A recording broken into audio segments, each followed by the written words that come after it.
तेलामध्ये टाकताच छान असे फुलणारे हे तांदळाचे पापड अगदी साध्या आणि सोप्या पद्धतीत आज मी तुम्हाला दाखवणार आहे। तर ही माझी उन्हाळी वाळवण पहिली रेसिपी आहे, तुमच्याबरोबर शेअर करते। फक्त 1 वाटी तांदूळ वापरून मी हे पापड बनवलेले आहेत। 1 वाटी तांदळामध्ये भरपूर असे हे पापड तयार होतात आणि कमी मेहनत आणि जास्त पापड आणि खूप मस्त रेसिपी आहे। तर अजिबात व्हिडिओ स्किप करू नका। तर मस्त फुलणारे हे पापड तुम्हीही अगदी सोप्या पद्धतीत तयार करू शकता। तर मी म्हणेल आता उन्हाळा चालूच आहे, तर तुम्ही सुद्धा असे हे तांदळाचे पापड तयार करा। मस्त कुरकुरीत होतात आणि छान फुलतात। ही दुप्पट तिप्पट म्हणाल तरी हे असे छान तांदळाचे पापड फुलतात आणि अजिबात बिघडत नाहीत, चिरडत नाहीत किंवा कोणताही त्रास नाही। हे पापड करताना तुम्हाला त्रासही कोणताच होणार नाही। तर नक्कीच तुम्ही रेसिपी कंटिन्यू करा आणि रेसिपी पूर्ण पहा। आवडली तर प्लीज एखादा लाईक नक्की करा। तर छान असे हे तांदळाचे पापड मी कसे तयार केले ते पाहूया। चला, इथे 1 वाटी तांदळाचं पीठ घ्यायचे। 1 वाटी तांदळाचं पीठ आपण थोडं थोडं पाणी घालून फेटून घ्यायचे। बघा, हे पीठ आपल्याला असं फेटायचे की जे आपण डोशाला बॅटर करतो तसं तुम्ही हे बॅटर बनवून घ्या। म्हणजे जास्त पातळ सरशी पण नाही किंवा जास्त घट्ट सरशी नाही, मीडियम बॅटर तुम्हाला इथे रेडी करायचे। आता हे आपण खालीच पीठ तयार करायचे। पाहू शकता हे माझं पीठ असं भिजून झालेलं आहे। पुढे आपण गॅस पेटवून इथे मी एक टोप ठेवलेला आहे। तुम्हाला कढई ठेवायची असेल तर ठेवा, जाड बुडाची घ्या। आता मी इथे स्टीलचा टोप घेतलेला आहे। आता ज्या वाटीने आपण पीठ घेतले ना त्याच वाटीने आपण पाणी टाकायचे। लक्षात ठेवा, मोजून मापून केलेला कोणताही पदार्थ आपला बिघडत नाही, म्हणून शक्यतो मोजून मापूनच पदार्थ करत जा हे मी म्हणेल। तर आता इथे मी त्याच वाटीने 6 वाट्या मोजून पाणी घातलेलं आहे आणि त्याच्यावर झाकण ठेवायचे। छान अशी पाण्याला उकळी आणून द्यायची। लागलंच तर एकीकडे मी थोडंसं पाणी गरम करून ठेवलेलं आहे, लागलं तर ह्याच्यामध्ये ॲड करायला। आता छान उकळी आलेली आहे इथे पाण्याला। तर पूर्णपणे तुम्ही इथे गॅस बारीक करायचा आणि त्याच्यामध्ये हे पीठ घालून घ्यायचे। लक्षात ठेवा, इथे गॅस तुम्ही मीडियम करू नका किंवा मोठा करू नका। पीठ घालताना गॅस एकदम बारीक करा आणि पीठ घाला आणि मग असं त्याला हलवत राहा। ह्याच्या गुठळ्या झाल्या नाहीत पाहिजेत, हे फक्त काळजी घ्यायची, बाकी काही नाही। आणि बारीक गॅसवर आपल्याला छान असं हे हलवत राहायचे, म्हणजे पीठ आपलं खाली चिटकू नये, लागू नये किंवा गुठळ्या होऊ नये, ही काळजी घ्यायची आपल्याला। बस, हे पीठ रेडी व्हायला जवळजवळ 15 ते 20 मिनटं किंवा 20 ते 25 मिनटं लागतात। एवढ्या काळामध्येच हे पीठ तयार होतं। तर आपण इथे सुरुवातीला 6 वाट्या पाणी घेतलं होतं। आता आपल्याला इथे पुढे थोडंसं जरा मला पाणी लागतंय, ते तुम्ही तुमच्या अंदाजानुसार ठरवा। पाणी लागत असेल, पीठ जास्त तुम्हाला घट्टसर वाटत असेल तर पाणी याच्यात ॲड करा, पण शक्यतो लक्षात ठेवा पाणी ॲड करताना गरम पाणी ॲड करा, थंड करू नका। आता मी इथे पुन्हा 1 वाटी पाणी मी ह्याच्यामध्ये घातलेलं आहे, म्हणजे एकूण आपण इथे 7 वाट्या पाणी घातलेलं आहे। आणि पीठ भिजवताना काय आपल्याला लागलं असेल थोडंफार ते पाणी।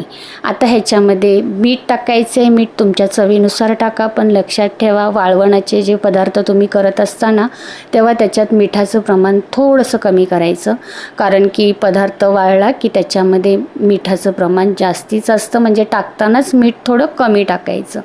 पुढे मी इथे पाहू शकता तुम्ही, पुढे आता मी इथे पापडखार टाकलेला आहे, तो ऑप्शनल आहे। पापडखार टाकणे मी थोडंसं टाकलेलं आहे, अर्धा चमचा किंवा छोटा चमचा म्हणताल तर। नाही टाकला तरी चालेल, नाही टाकला तरीसुद्धा पापड छान होतात, पण पापडखार टाकला तर मग मिठाचं प्रमाण खरंच थोडंसं कमी करा, कारण की त्याच्यामध्ये पण खारापणा असतो। तर पाहू शकता आता मी हलवतच घेत आहे। आता पीठ आपलं थोड्याच वेळात रेडी होईल, फक्त इथे बारीकच गॅस करायचा आहे, हे एवढं लक्षात ठेवा तुम्ही। आता पुढे आपण पीठ कसं झालं आहे आपलं पापडाचं ते मी दाखवते तुम्हाला। तसं पाहू शकता पीठ आपलं इथे, तुम्ही एक भांडं घ्या किंवा प्लेट घ्या आणि त्याच्यामध्ये हे पीठ असं घालून बघा।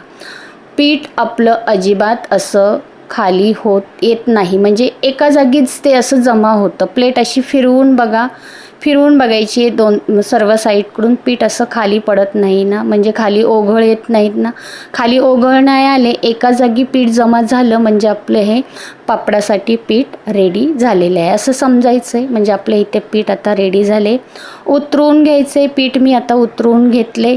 पुढे तुम्हाला असेच पापड घालायचे असतील तरी घालू शकता, एकदम पांढरे शुभ्र होतात. पण ह्याच्यात थोडीशी चव येण्यासाठी मी थोडंसं जिरं टाकलेलं आहे.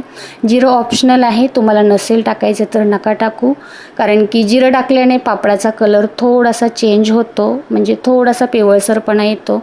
पण तुम्हाला एकदम पांढरे शुभ्र पापड असतील तर जिरं घालू नका. जिरं न घालताही छान पांढरे शुभ्र पापड तुम्ही तयार करू शकता. आणि जर तुम्हाला त्याच्यात चव, जिऱ्यामुळे जरा पापडामध्ये चव येते म्हणून मी इथे जिरं घातलेलं आहे. आता प्लॅस्टिकला मी तेल लावून ऑलरेडी ठेवलंच होतं. आता लक्षात ठेवा, पापड घालताना ही एक टीप लक्षात ठेवा, जास्त पातळ घालू नका, जरा जाडसरच पापड घालायचे. पळीच्या साह्याने मी इथे पापड घातलेले आहेत, कारण की तुम्ही जास्त पातळ पापड घातले ना तर मग तो उलटताना म्हणजे पलटी करताना तो फाटला जातो, तुटला जातो, म्हणून हे लक्षात ठेवा. आता इथे माझे सर्व पापड रेडी झालेले आहेत, म्हणजे मी घालून घेतलेले आहेत. घालताना ही एक काळजी घ्या की जास्त पातळ घालू नका, थोडेसे जाडसरच ठेवा. ते वाळल्याच्या नंतर आपोआप ट्रान्सपरंट होतात, पापड पातळ होतात, त्याच्यामुळे घालताना ते तुम्ही पातळ अजिबात घालू नका. तर आता इथे मी सकाळी घातले होते, तर दुपारी पलटी करायला माझे येत आहेत. आता पलटी पण फटाफट होत आहेत बघा. जरा कागदाला मी तेल लावलं होतं, त्याच्यामुळे फटाफट पलटी होत आहेत आपले इथे पापड.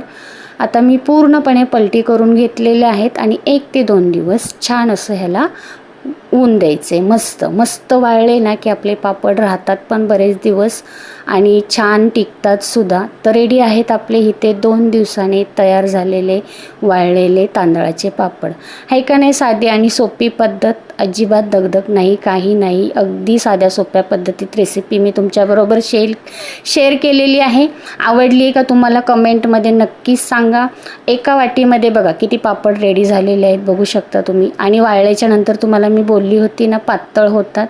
आणि जिरं घातल्यामुळे थोडासा कलर चेंज होतो. जिरं नसेल घालायचं तर नका घालू, पण जिऱ्यामुळे जरा चव छान येते म्हणून मी घातलेलं आहे. तुमच्याकडे नसेल आवडत, एकदमच पांढरे शुभ्र तुम्हाला पापड हवे असतील तर तुम्ही जिरे न घालताही तयार करू शकता. तर अगदी साधी सोपी ही वाळवण रेसिपी तुम्हाला कशी वाटली? आणि मस्त फुललेले पापड आपले इथे रेडी झालेले आहेत. तेल व्यवस्थित गरम होऊन द्यायचे कधी पण, आणि मग छान असे तुम्ही पापड तळून घ्या. आता आपलं तेल छान गरम झाल्याच्या नंतर मस्त फुलत आहेत आपले, मी तुम्हाला तळून दाखवते. आणि मस्त कुरकुरीत हे पापड होतात. तर तुमच्याकडे कोणत्या वेगळ्या पद्धतीने पापड बनवले जातात का? म्हणजे तांदळाचे पापड तर बऱ्याच प्रकारे बनवतात आपण, पण मी तुम्हाला ही सांगितली अगदी सोपी साधी रेसिपी. आवडली असेल तर सांगा. आणि बघा तुम्ही वाळलेला पापड आणि तळलेला पापड बघा किती फरक आहे, जाणवतोय का? बघा आहे का नाही फरक? नक्कीच छान फुललेला दिसतोय का नाही पापड? आणि आता तुम्हाला मी तोडूनही दाखवते. मस्त कुरकुरीत झालेले आहेत आपले इथे तांदळाचे पापड. 2 दिवसात रेडी होत आहेत. तर नक्की उन्हाळा चालू आहे आणि तुम्ही नक्की मी म्हणेल ही रेसिपी करून पहा.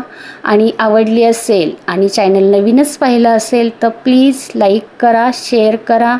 चॅनलवर नवीन असताल तर चॅनलला प्लीज सबस्क्राईब करा. आणि माझ्या नवीन रेसिपी तुम्हाला पाहिजे असतील तर नक्कीच सांगा. चला मग बाय बाय.